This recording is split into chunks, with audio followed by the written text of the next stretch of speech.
o final do século XIX marca o início de uma nova época de expansão colonial que difere substancialmente da primeira, já falei disso, não vou voltar a falar.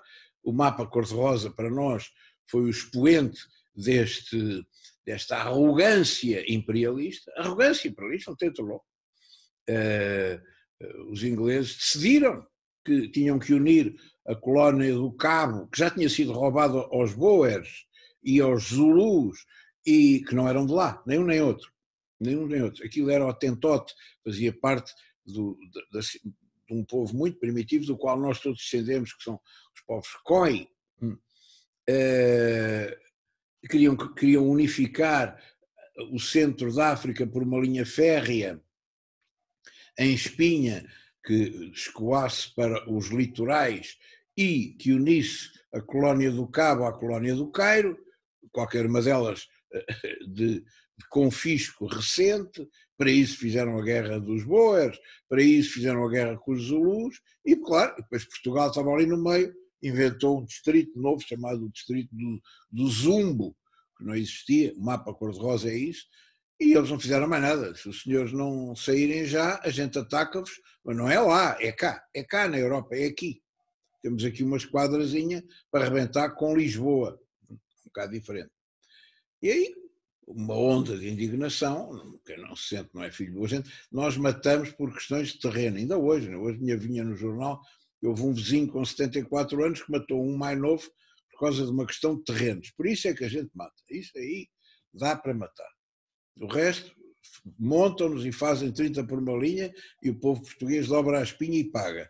Mas quando é terreno é que não, isto aqui também é terreno. Bom, mas é que aí, indignação nacional, cobre-se a estátua do Camões de crepes de luto, é criada o hino, o que é hoje o hino nacional, que não era hino nacional nenhum, chamado a Portuguesa, que era um hino de indignação contra os bretões marchar, ainda não era contra os canhões, e, finalmente, o Partido Republicano apanha a boleia disto, para dizer mal do rei, que tinha entrado, coitado de Dom Carlos, tinha subido ao trono, não havia 3 meses, era recente, coitado, apanha isto de estômago, mas como era primo do rei de Inglaterra, ambos são sacos com a borgota, são primíssimos, não há dúvida nenhuma. Malandro, o senhor está feito com o gajo é seu amigo, seu malandro e tal, e isto foi aproveitado pela República para zurzir a monarquia, e é claro, e tem aquele desfecho trágico do assassinato do rei Dom Carlos e do príncipe Dom Luís Filipe, e por milagre que não mataram o futuro rei Dom Manuel II, porque deram-lhe um tiro, mas assustou aqui no ombro, não, mais uns dedos de distância, e ele também morria, e acabava-se a família real ali. Bom, sobrava o Arreda, enfim, era um tonto, coitado, portanto ninguém o levava a sério. Mas a monarquia caiu ali. Bom, de maneira que cá está uma forma de subversão, de terrorismo direto, seletivo. Mata-se o rei, mata-se o filho primogênito, mata-se o outro, por pouco não morreu, e pronto, não há dúvida que, a partir daqui, temos que reconhecer que acabaram as condições de continuidade do sistema. Terrorismo seletivo. Bom, ora bem, e portanto, neste contexto em que Portugal tem que sucumbir e acaba por se dobrar no dia 11 de junho de 1891, em que perdemos uma data de territórios, designadamente, não foi só de um lado, as pessoas dizem, não perdemos territórios em Manica, na Rodésia do Norte, antiga, na Rodésia do Sul, na Zâmbia, na antiga Nyasalandia, perdemos o trânsito dos rios Zambeze, Shire, Pungue, Buzi e Save e todos os seus afluentes, passaram a ter um trânsito internacional, que não foi pouca coisa. E os ingleses, os americanos também estavam metidos nisto, vejam bem, não é? Também participaram da Conferência de Berlim. Participaram todos, não é? E é claro, por isso é que eu digo, quando vem com o direito, eu sou um realista nas relações internacionais, e não, é porque o direito anda sempre atrás. O direito é o direito dos vencedores, o direito é o direito dos ricos, é o direito dos fortes, é o direito de quem manda. Não, nas relações internacionais, a moral está subordinada ao poder, e o poder é força. Força, ponto. Não é mais nada senão força. Não é? Mas pronto, há sempre uns anjinhos que gostam do soft power e não sei o quê. Bom, está bem, continua. Portanto, o direito veio consagrar isto tudo de uma forma muito mais clara, que é a Conferência de Bruxelas. A Conferência de Bruxelas, que foi reunida a pedido da Bélgica, olha quem, não é? O rei Leopoldo, como é que ele se chamava? Rei Leopoldo de Saxe-Coburgo. Ui, mais um Saxe-Coburgo. Pois, é tudo coincidência, não liguem, é tudo coincidência. A história é só coincidências, aliás. O governo da Bélgica solicita a Conferência de Bruxelas em novembro de 1889 e é sempre, cá está a tal teoria da bondade aparente, do cenário, a teoria do biombo. Há sempre um biombo nestas coisas. Não, temos que acabar com o tráfico dos escravos. O horror! Escravatura, nunca mais! Não pode ser, temos que acabar com o tráfico de escravos. E, portanto, temos que proteger as populações autóctones e temos que promover as populações autóctones, temos que as educar, temos que lhes dar progresso social, trabalho. E, pois, então como é que a gente faz? Então temos que ir para lá, porque senão como é que a gente as protege? No ano seguinte é assinado o Ato Geral, que no fundo é um tratado da Conferência de Bruxelas, 2 de julho de 1890, e tem as seguintes conclusões, muito interessantes. Não é? Primeiro, é preciso acabar com o tráfico de escravos. Temos que tomar medidas eficazes para limitar o tráfico de escravos. Continuava a haver, não é? Sobretudo a partir de Zanzibar. Continuava e continuou. E continua. Ainda hoje há, não é? Vamos ficar com ilusões. Ainda hoje há escravatura. Depois, reparem o segundo ponto. Os países signatários obrigam-se a empreender a promoção económica e social dos indígenas. Como quem diz, reparem, juridicamente, muito bem, mas claro, e portanto, para a gente conseguir promover os indígenas social e economicamente, temos que ir para lá, coitadinhos dos indígenas. Não há telemóveis, não há televisão, não há online, e portanto, nós temos que ir para lá ajudar os indígenas, coitadinhos dos indígenas, temos que promover os indígenas. E depois, a seguir, reafirma o princípio da ocupação efetiva do território. Explica o que é. O que é isto da ocupação efetiva? A ocupação efetiva pressupõe a existência de uma rede administrativa, de uma rede judicial, de uma rede militar, de uma rede de comunicações e transportes, viária, ferroviária, fluvial, telégrafo, tudo isso. E de escolas entregues às missões. Estas redes todas ou existem ou não há ocupação efetiva. Não sei se estão a perceber. Quem chega de novo vai ter que empreender esta ocupação efetiva e quem está de antigo, como nós, amigos, cuidado, porque Angola não vai ficar, Moçambique também não vai, porque vocês não ocupam aquilo efetivamente. Bem. Qual é o panorama da altura? Qual é o panorama? O que é que resulta a seguir entre, no fundo, duas épocas cruciais? 1890, a Conferência de Bruxelas, no fundo, vem consagrar a Conferência de Berlim, ou seja, o assalto das potências ocidentais à África, em primeiro lugar, mas não só, porque há coisas que são fora da África, como, por exemplo, na China ou na sua periferia, já lá vamos. Como é que isto estava? Qual era o panorama, mais ou menos, panorama desta época? Independentes, formalmente, direito. Formalmente independentes, direito. Só havia dois Estados, a Etiópia e a Libéria. A Etiópia era o antigo império do Nego, não é verdade? O império tradicional que vivia, por acaso e por sinal, do tráfico de escravos e que era um protetorado italiano. Não se esqueçam que depois o Mussolini, não é, vai ocupar aquilo. E a Libéria? A Libéria é o que é? A Libéria é um Estado inventado pelos americanos que, quando a Guerra Civil acaba com a escravatura, epá, e agora o que é que a gente faz a estes gajos todos? Isto agora não queremos tanto negro aqui, não serve para nada. Então vamos, foi a primeira ideia, Black Lives Matter. Então vamos pegar nas Black Lives e vamos mandá-las para a África. E vamos criar um Estado, compramos ali um território, não é? No Golfo da Guiné, e espetamos com os gajos todos para lá.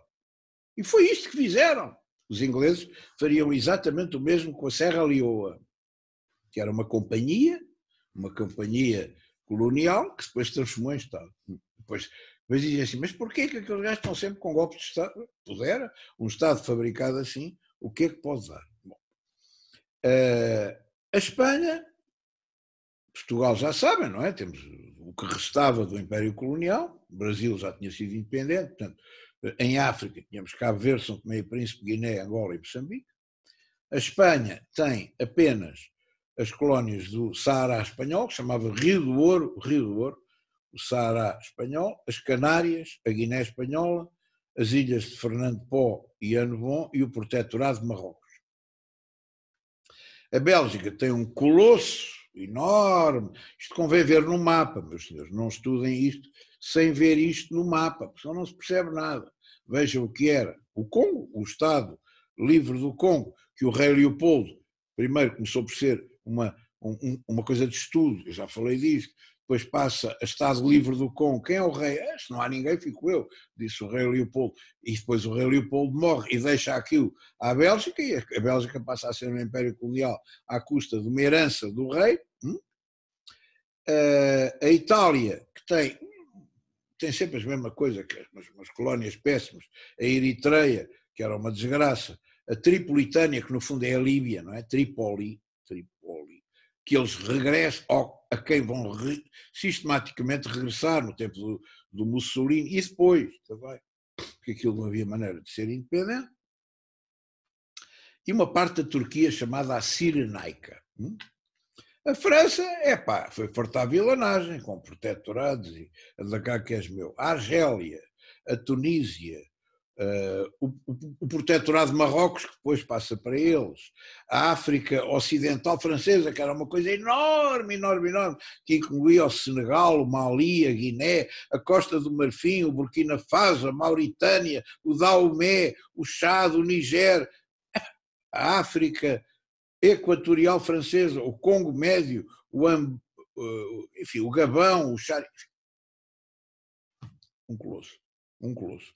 A Alemanha, o Togo, os Camarões, o Sudoeste Africano e a África Oriental, Namíbia. O Reino Unido também não ficou mal. O Egito, o Sudão, a Somália, Aden, porto importantíssimo, Zanzibar, o Uganda, a Nyasalândia, as Rodésias, Norte e Sul, supostamente roubadas aos portugueses, a Bechuanalândia, a Suazilândia, a Basutolândia, Lesoto, atual, a União Sul-Africana, que era aquele colosso que depois deu a África do Sul e arredores, a Nigéria, a Costa do Ouro, a Serra Leoa e a Gâmbia. Ou seja, isto é um espanto. Ponham isto no mapa, vejam isto no mapa. A África foi devorada, não tem outro nome, pelas potências ocidentais. E não foi há muito tempo. Isto passa-se no fim do século XIX. Vão lá 100 e poucos anos. Cento e poucos anos. Bom, é claro, a questão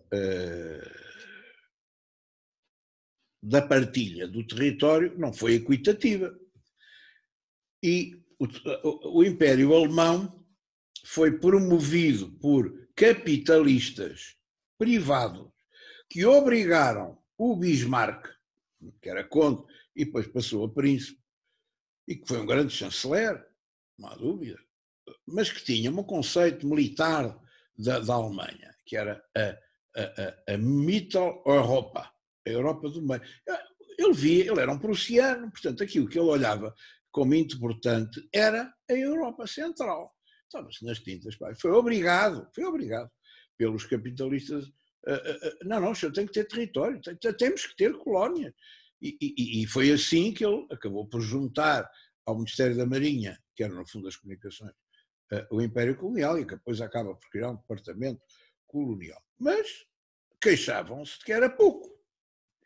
Isto é pouco, nós não temos nada, não é verdade? Temos uma parte que não presta para nada. Quer dizer, a Namíbia é quase toda desértica, é o deserto do Kalahari, aquele deserto todo, não serve para nada, e portanto é muito território, mas não serve para nada. E portanto, nós temos que ter mais território. A França também nunca estava contente e, portanto, a ideia era, até se chegou a pensar em dividir o território português, que era um Estado decadente, uma porcaria de um reino decadente, não tinha ali muito território, melhor era dividir aquilo, até porque Portugal não pagava os encargos da dívida e, portanto, o Império era uma espécie de penhora em favor à dívida que tinha relativamente ao estrangeiro. E de facto a situação portuguesa é perfeitamente dramática neste tempo. Não admira que na altura houvesse o que se chamou o pessimismo colonial. Porque a situação era absolutamente desgraçada. Bom, e fizeram-se várias partilhas no papel. Quem ficasse com metade de Angola do norte ficava com umas ilhas de Cabo Verde, o outro ficava com o sul e ficava com outras, não, ficava só com uma ilha. Esta partilha chegou a fazer-se no papel. Veio a guerra, entretanto cai a monarquia, não é verdade? Matou o rei, matou o príncipe herdeiro, que tinha acabado de fazer uma viagem às colónias e tinha sido recebido nos Píncaros, não é verdade? Em 1907, e depois, logo a seguir, naquele maldito 1º de fevereiro, matam no Rossio, matam o rei, o príncipe herdeiro, e atingem o futuro rei Dom Manuel II. É claro que a monarquia estava condenada, a seguir põe o Ferreira do Amaral no Ministério da Acalmação, não acalmou nada, a seguir vem o meu tio Campos Henriques, o Teixeira de Sousa, e aquilo rebenta tudo, e os republicanos, depois é à portuguesa, não é? Uma data de gajos que eram da monarquia, tudo para o lado de lá. O Anselmo Brancampe, o Alpuim, antepassado, o professor Diogo Moreira, que foi professor do nosso instituto, José Maria Alpuim, e tantos outros, o Visconde da Ribeira Brava, antepassado da senhora Duquesa de Bragança. Há uma série de artistas que passam para o lado de lá, com pouco êxito, uns foram mortos, como a Ribeira Brava, e outros acabaram mal. O que é facto é que eram chamados adesivos, os adesivos colavam à República. A República não resolveu nada, mas o Afonso Costa, que não era estúpido, também era professor, não é? Não era completamente bronco, o que é que pensou? Bem, vai haver uma guerra, toda a gente estava à espera que houvesse a Primeira Guerra Mundial, e eu vou-me colar aos meus aliados. Os aliados que lhe andaram a roubar. Epá, que se lixe. Eu colo-me aos aliados e é uma espécie de jogo da roleta com o vermelho e com o preto. Epá, há de sair ao vermelho ou ao preto. Sair a minha cor, eu safo, porque eles não me tocam nas cores. E assim foi. não é? Portanto, a guerra de 14-18 foi uma espécie de, por isso, o corpo expedicionário português, por isso, a desgraça do que foi mandar carne para canhão, carne para canhão, não tínhamos botas, não tínhamos fardamento, não tínhamos munições, não tínhamos dinheiro para os transportes, carne para canhão, uma vergonha. Mas lá mandámos, porquê? Porque era a nossa presença na guerra que justificava, não, os gajos são do nosso lado, ganharam a guerra connosco, não há a fazer. Não há a fazer. Portanto, no fundo, a guerra pôs um travão nesta partilha. Fomos salvos pelo gongo. Pem! É claro, o que é que acontece a seguir? A fome de carniça colonial vai para os perdedores. Quem é que perdeu? Os perdedores foram desmantelados. O Império Otomano, porreiro, cortamos isto aqui às postas, lá vão os ingleses e os franceses a bocanhar bocados como, por exemplo, a Palestina, dá cá, isto agora é tudo nosso. Que deu como reação o Ataturk. O Ataturk acaba por ser o fim da monarquia turca, o fim do Império e, no fundo, a ressurreição do nacionalismo turco faz-se com o Ataturk. A ocidentalização, o célebre Gazi Mustafa Kemal, pai dos turcos, Ataturk. Vale a pena ir ver, isto vale a pena estudar, senão não percebem nada da Turquia, acham que este gajo é um malandro. Este gajo está a fazer da Ataturk soft, mas é uma espécie de Ataturk. Vou-te feio à bruta.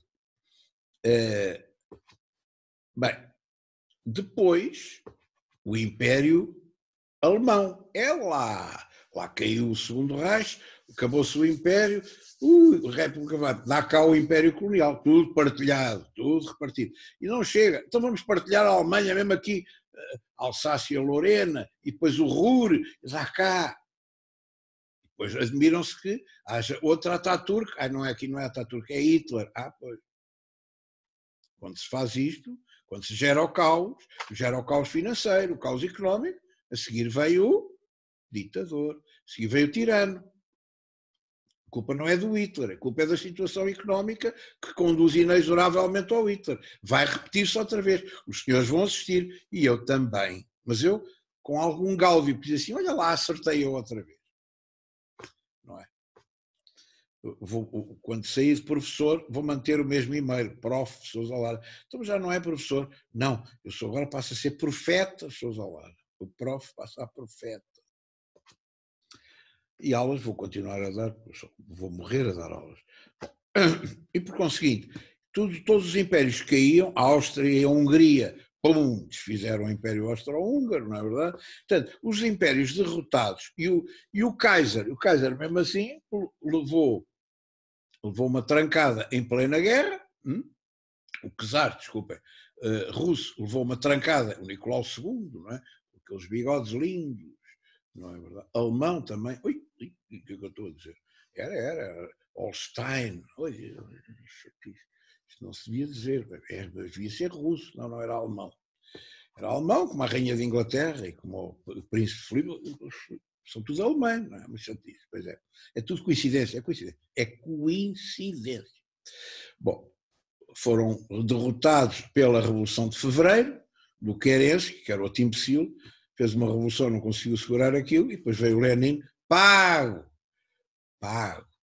foi o Kaiser que pagou o comboio. Os comunistas que fizeram a revolução vieram de comboio através da Alemanha, pago pelo Kaiser, que depois recebeu em troca as indemnizações de guerra unilaterais e a paz unilateral da Rússia. O Lenin cumpriu, não é? Também esmifraram a Rússia. E até alguns territórios, já não sei bem o que é que foi, também perderam alguns territórios, e o Lenin, curiosamente, reivindicava os territórios com base em direitos dinásticos do czar que tinha mandado matar. Isto é uma coisa surrealista. Isto existiu. O direito é o direito dos poderosos, do poder, claro. Ora bem, e portanto, se os senhores repararem, o que vai acontecer é a partilha dos territórios, sobretudo, não é? Praticamente, dos derrotados na guerra de 14-18. E a seguir, o problema maior é que a guerra é resolvida pelos americanos. É uma exceção àquilo que era a política nacionalista. Depois dizem que o Trump é que inaugurou a política nacionalista. Umas bestas. Do outro dia vi dizer isto, mas quer dizer que animais. A política típica, tradicional, implantada pelo Washington é o isolacionismo continental. Continental significa tudo o que tiver aqui é para a gente agarrar. Portanto, é o imperialismo continental, não é, nunca é isolacionismo absoluto dentro do território. E isto foi criada uma exceção para resolver o problema da guerra. Isto não pode ser, isto já não vou para lado nenhum. Ou vamos nós lá ajudar a acabar a guerra, ou aquilo não acaba. E foi assim. Foi com a intervenção americana no fim da guerra que a guerra foi resolvida ao lado das potências aliadas. E o presidente Wilson, coitado, a seguir, agora vou começar a transpor o projeto maçónico-republicano dos Estados Unidos da América, leia-se do continente americano, para a Europa. E vou criar a Liga das Nações, coisa tão bonita, a Liga das Nações, o Pacto da Sociedade das Nações. One man, one vote. Portanto, one state, one vote. Bom, vale o que vale, rebentou, como sabem. Esta coisa da égalité tem muito que se lhe diga, a égalité internacional ainda tem mais que se lhe diga, mas pronto, enfim, vinham os célebres pontos da doutrina Wilson, e o Congresso diz, Sr. Presidente Wilson, venha-se embora, já acabou a guerra, o que a gente está para aí a fazer? Ele não queria, mas teve que se ir embora, por causa da lógica isolacionista dos Estados Unidos da América. Mas ficou a SDN coxa, porque a Rússia comunista disse logo, eu não tenho nada a ver com isso é coisas da burguesia, não queremos. E, portanto, os Estados Unidos, eu vou-me embora. E, portanto, o abandono de potências de referência relativamente à Sociedade das Nações estava condenado à morte. Não é? A incapacidade de impor qualquer resolução, condenada à morte. E depois o próprio problema gerado pela Sociedade das Nações, que tem a ver com o imperialismo. Como é que o Pacto da SDN resolveu o problema colonial? De uma forma, no mínimo,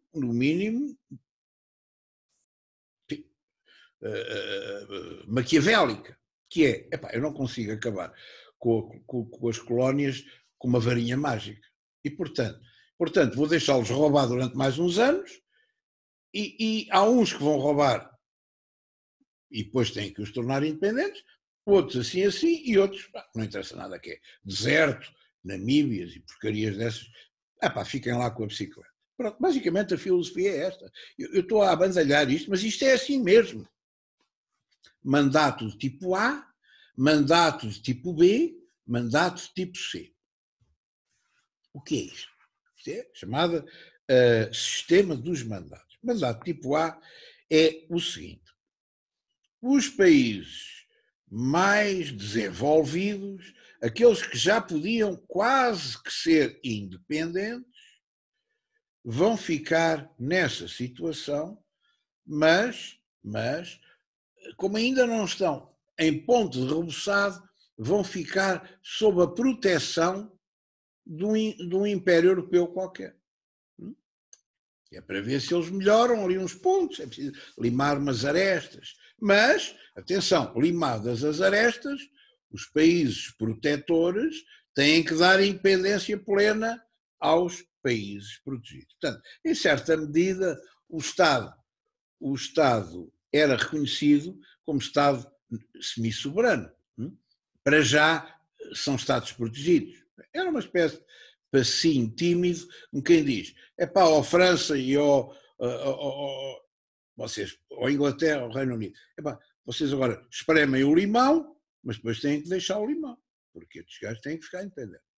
Era um passinho curioso.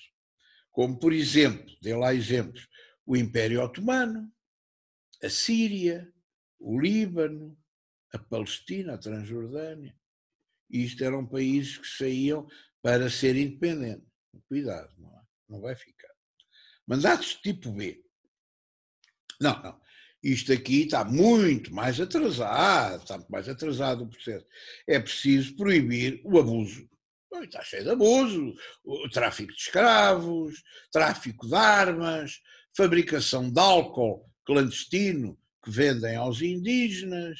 É preciso defender o território, não tem escolas, não percebem nada, é analfabetismo por todo o lado, não há liberdade de culto, não há liberdade de consciência, não há égalité, não há comércio, não. Aí vamos ter que impor às potências coloniais que criem estas condições todas à la longue. E depois então, independência. Togo, os Camarões, Tanganica, o Ruanda, o Burundi, tudo isto está muito mais atrasado. E depois, mandados tipo C. Esses coitados não vão lá nenhum. Não é? As ilhas do Pacífico, o Sudoeste africano, aquilo é uma porcaria, aquilo não tem hipótese nenhuma de ser independente. Portanto, a única maneira vão ficar colónias por toda a vida, porque aquilo não tem. Aquilo nem gente tem que chegar. Esta é que era a filosofia,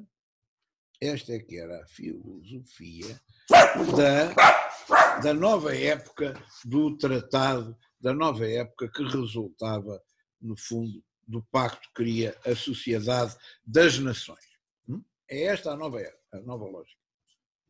É claro, isto está muito bem tratado numa obra do professor Adriano Moreira, que se chama O Legado Político do Ocidente, capítulo 11, os 14 pontos da doutrina Wilson. Isto foi um legado do Ocidente. É muito interessante. Eu tenho um livro que eu gosto imenso e que foi publicado em Espanha. Em Espanha teve imenso sucesso e cá teve pouco, que se chama O Terrorismo e a Ideologia do Ocidente. E a minha questão é esta: estes países, muitos deles são Estados falhados. Hoje em dia, como por exemplo Moçambique, não é? Como se vê agora com esta carnificina feita pelos gajos do Daesh. Mas não é só o Ruanda, o Burundi, tudo, é quase tudo.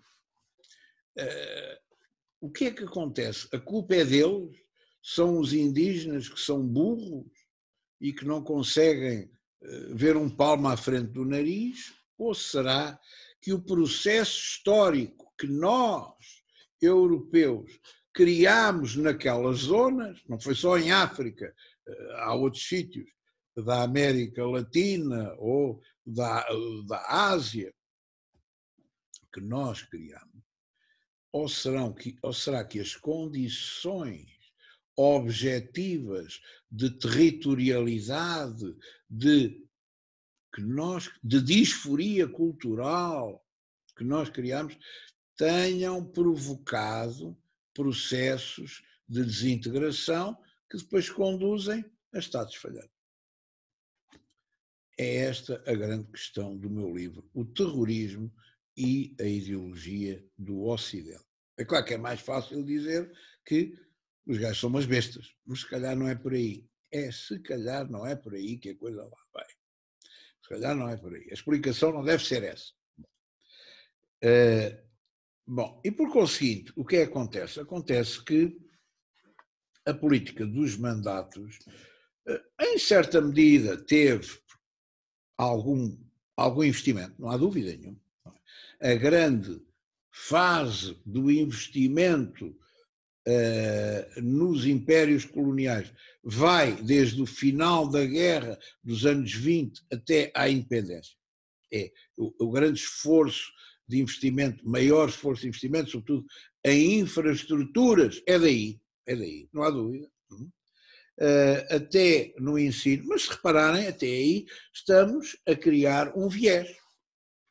porque obrigámos o Congo a falar francês, obrigámos Angola a falar português, obrigámos Moçambique a falar português, obrigámos. Mas não fomos só nós, o resto é assim. E, portanto, há uma alteração cultural e quase que irreversível. Não é irreversível porque nada é irreversível, mas muito dificilmente reversível, que tem a ver com a configuração geopolítica das colónias, que não obedece a critério nenhum, senão aos critérios imperialistas ocidentais, e depois a reconfiguração interna, natureza cultural, natureza linguística, natureza infraestrutural, que obriga um país a ser como nós o deixamos, com tudo o que é vantajoso e desvantajoso. E depois a dizer assim, calcula, estas bestas, cada vez que se tornam independentes, criam uma guerra civil. E é verdade, olha, Angola tem uma guerra civil, Moçambique tem uma guerra civil, o Congo teve uma guerra civil, o Ruanda, o Burundi, tudo guerras civis. São umas bestas. Será que são umas bestas? Ou será que isto é produto dos monstros que nós plantamos por esse mundo fora? Não é? Eu não sou de esquerda, nunca fui. Se Deus quiser, nunca hei de ser. Agora, uma coisa é ser de direita e ser de esquerda. Não sou da direitinha, desta caca que anda por aí a navegar no centro. Não. Sou de direita nacionalista, sou de direita reacionária. Agora, uma coisa é ser de esquerda ou de direita, outra coisa é ter olhos na cara, outra coisa é pretender alcançar a verdade. Onde é que está a verdade? É isso que eu pretendo como professor, não sei se me entendem. É descobrir e investigar, mastigar e propor a minha leitura sobre a realidade de fora. E não aquilo que me dá mais jeito. Porque essa história é uma história que não serve. Bom, portanto, se repararem, há aqui um lado, digamos, tudo na vida tem um lado positivo e um lado negativo, há aqui um lado positivo, no fundo, não é? Que é algum investimento de desenvolvimento que foi feito, sem dúvida nenhuma, a nível de infraestruturas, mas há um lado negativo enorme. Dignadamente, a transformação destas colónias lembrem-se do que eu disse no início, uma colónia não existe para si própria. O que é que isto significa? Significa que a economia da colónia é modelada, não é? É subvertida verdadeiramente ao serviço da economia metropolitana. Não, o chouriço não vai produzir. Vai produzir aquilo que eu quero, que é monoculturas extensivas, extração intensiva de minérios. Estão a ver? É isto que eu quero da escola. O resto é meio indiferente, não desenvolvo indústria, não, esteja aqui. Indústria é connosco. É a lógica do mercantilismo, a indústria é na metrópole. Não, calma. Indústria, serviços, metrópole. Setor primário, portanto, mineração intensiva, mais monoculturas extensivas, isso é feito por vocês. E isto, quando se torna independente, dificilmente sai daqui. Porque isto é uma economia subordinada, é uma economia que é feita de propósito para encaixar numa lógica imperial. Bom, e depois coitados tiveram azar, não é? A seguir têm azar, eles tornam-se independentes e aquilo rebenta tudo. Porquê? Porque são umas bestas, não têm cabeça. Não é isso, é que o terceiro mundo, o grupo dos 77 bateu-se com este problema, que é, nós temos que continuar, no fundo, a negociar com ambos os lados, porque queremos criar uma via socialista, uma via de desenvolvimento não capitalista, aquela teoria do Lenin que eu já falei, por um lado, mas por outro, os nossos produtos só encaixam na economia ocidental. E, portanto, se queremos algum financiamento, temos que virar a nossa economia no sentido de articular com as antigas metrópoles. Estão a ver? No fundo, a exploração continua para lá da independência. A independência é meramente formal, não interessa nada, porque quem comanda é a economia. Estou farto de dizer isto e vou continuar a dizer, porque os senhores escusam-se a perceber isto. E isto é muito mau, porque mas isto é marxismo. Quer lá saber que seja marxismo? É-me indiferente, estão a perceber? A realidade é esta. O que controla a superestrutura é a infraestrutura económica, ponto final, parágrafo. E por isso é que hoje em dia o imperialismo já nem precisa de tutela administrativa, marionetes. Não precisa. Porque eu continuo-te a controlar por via da economia e das finanças. O que é que foi o plano Marshall? Se não isso. Bom. E pronto. Em relação a esta fase do imperialismo, ficamos por aqui. É claro que isto vai rebentar, rebenta sucessivamente e acaba, digamos, o grande, a apoteose da descolonização é só depois da Segunda Guerra Mundial. A Segunda Guerra Mundial, em certa medida, põe um fim. O Tratado de São Francisco, promovido pelos vencedores da guerra, o direito é o direito dos vencedores. Quem é que fabricou o Conselho de Segurança? O Stalin, a equipa do Stalin. Quem é que fabricou a Assembleia Geral, One Man, One Vote, não sei o quê? Foram os americanos. E o Churchill, a mistura. Ou seja, o Tratado de São Francisco, a Carta de São Francisco, a ONU, é claramente uma articulação entre os vencedores da guerra. E é lá que está a descolonização. E é lá que está a quarta comissão para gerir os territórios não independentes. É lá, estão a ver, cá está o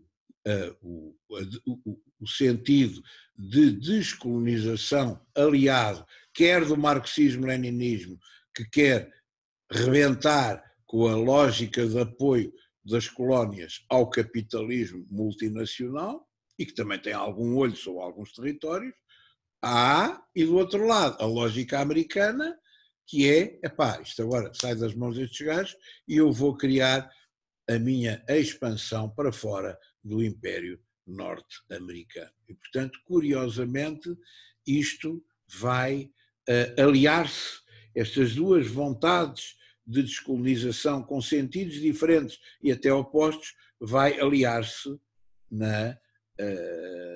no propósito de descolonização, e isto liga com aquilo que eu digo noutro filme que está no YouTube, que é a primeira ameaça séria ao império colonial e à política colonista do Dr. Salazar veio do Sr. Kennedy. Não foram os comunistas, foi o presidente Kennedy. Não foram os soviéticos, foi o presidente Kennedy. E só não foi para a frente, foi assassinado. É bom a gente saber história. Quem não sabe história acaba por tropeçar sempre nas mesmas pedras.